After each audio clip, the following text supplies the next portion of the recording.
खंडित उत्तराखंड। अगर छुट्टी ना मिले तो मत आना, अपने काम का ख्याल रखते हुए ही आना, माँ ने कहा था।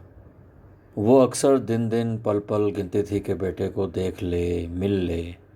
आज उसी का आना माँ टाल रही थी। माँ की गोद में ब्याज जो बैठा हुआ था। भाग्य की विडंबना कहें या मेरी कमज़ोर रीढ़ की हड्डी के चाहते हुए भी माँ बाबूजी को अपने पास नहीं रख पाया था। बाबूजी 70 पार कर चुके हैं और अब एक कंपनी में जनरल मैनेजर लगे हुए हैं। उन्हें काम तो मिला, मगर थोड़ा दूर, बल्कि काफ़ी दूर। जाने जाने में ही 6 घंटे लग जाते हैं।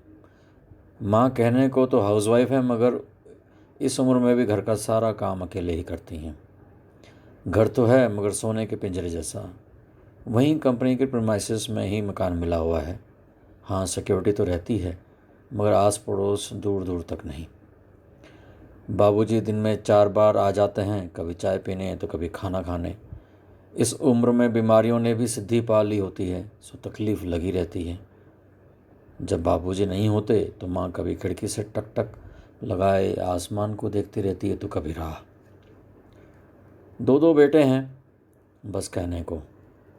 जाने क्या पुण्य किए थे जो भरे पूरे परिवार के होते हुए भी वैराग्य मिल गया।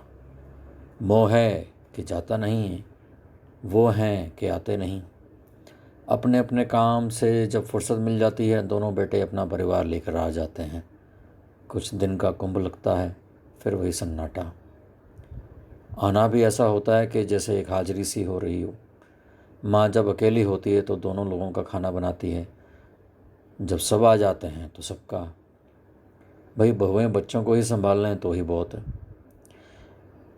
कभी बहू बच्चों को भी दादी के पास छोड़ जाया करो, उन्हें भी तो पता चले कि रिश्ता क्या होता है, हमारे संस्कार क्या हैं। अक्सर माँ गुहार लगाती रहती।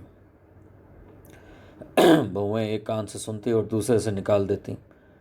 शायद एक से भी नहीं सुनती। जोरू के गुलाम दोनों बेटे अपना अपना बेतुका तर्क देते। माँ, ये बच्चे तो भूत हैं, आपका काम बढ़ा देंगे, आराम भी नहीं करने देंगे।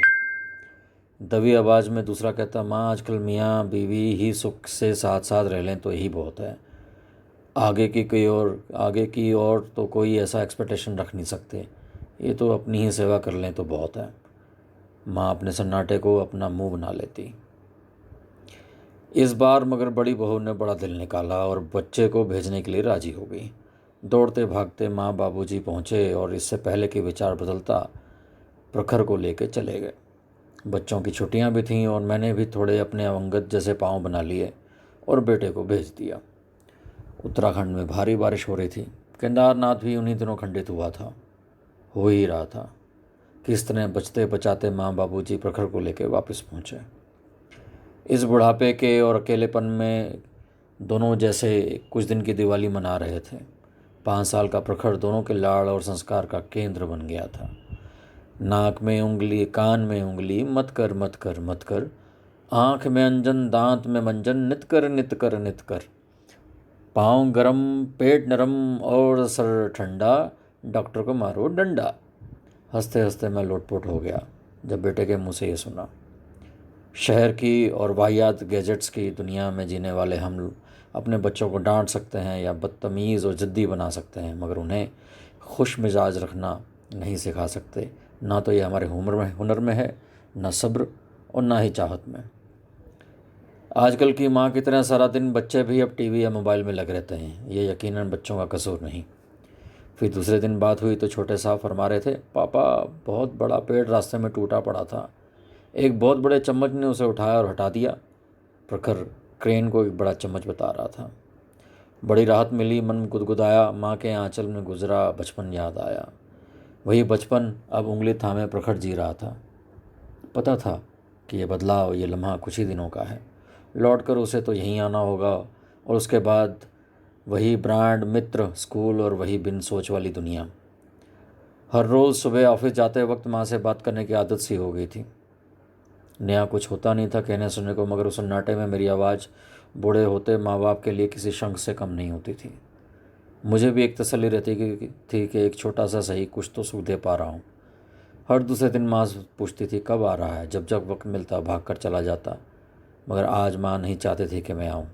मेरा जाना यानी प्रखर का उन्हें उसे सन्नाटे में छोड़कर चले जाना था।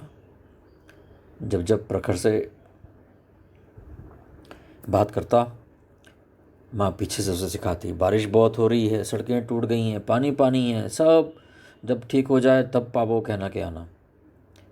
प्रखर दादी का लाडला तोता बनकर सब कुछ बोल देता, मगर छोटा सा दिल धीरे से कह देता, पापा आपकी बहुत याद आ रही है।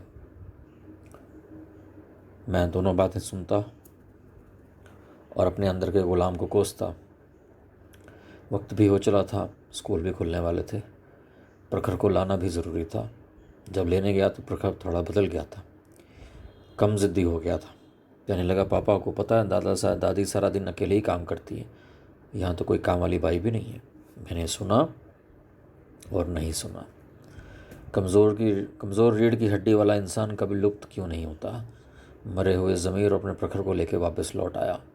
एक केदारनाथ खुद तोड़ाया। खंडित उत्तराखंड, विनय वैद, चंडीगढ़।